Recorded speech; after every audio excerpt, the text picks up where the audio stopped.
السلام عليكم. اليوم نقدم معكم المروزيه. بالنسبه للمقادير، عندي اللحم ديال الخروف تقريبا كل واحد على قدر مستطاع. عندي 2 كيلو ولا كيلو ونص ما عبرتوش. عندي الزعفران شعره درتو في الماء سخون. عندي الثومه محكوكه 4 ديال الدروس. عندي لقمه راس الحانوت او المروزيه. عندي معلقه صغيره ديال السمن. عندي معلقه ديال الملحه، سكينجبير، البزار، الخرقوم والزبيب رطبته في الماء. على بركه الله. اول حاجه ندير بها، غنبداو بعدا اول عطريه. نخليو الثومه باش من معلقه ديال الخرقوم، معلقه صغيره ديال البزار، معلقه ديال السكينجبير، الملحه، راس الحانوت،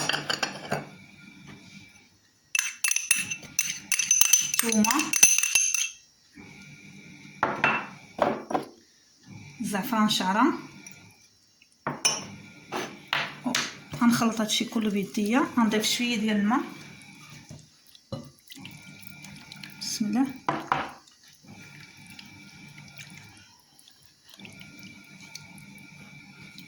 من بعد غنبدا ونحط ندخلو لقامه كما كتشوفوا، لقامه مزيان، ونخليهم يرتاحوا تقريبا ساعه باش ياخذوا ديك اللقامه. نخليهم يرتاحوا ساعه.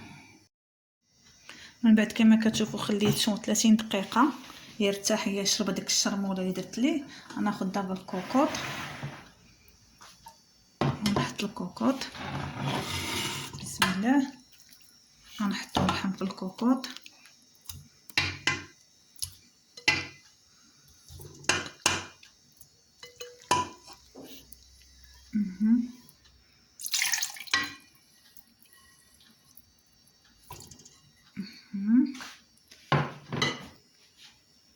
غنضيفو نص كاس ديال الزيت بلديه، هي بلديه ما فيها لا رميله ولا، نص كاس زيت بلديه.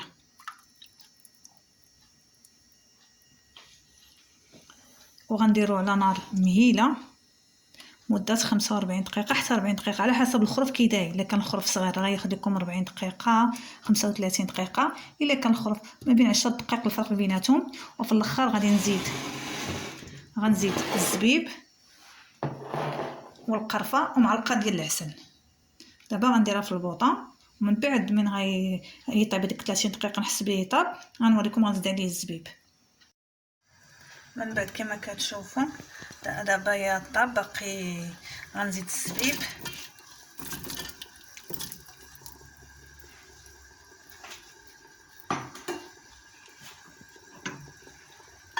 غنزيد معلقه ديال القرفه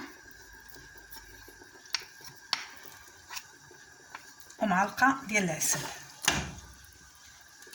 حيت عندي العسل شويه العسل جامد. نحاول نخدم يديا. معلقه ديال العسل، وغنقفل عليه لمده 10 دقائق. منها كينشف، من هذاك الزبيب حتى هو كيطيب. ومن بعد تشوفوا النتيجه كي كيجي. راه كيجي رائع. تبعوا هاد الطريقه راه كيجي رائع، ما تشبعوش منه. كما كتشوفوا من بعد من طاب حطيته في التفصيل، زوقته بشويه ديال اللوز. كنتمنى تعجبكم، كيجي رائع. مروزيه.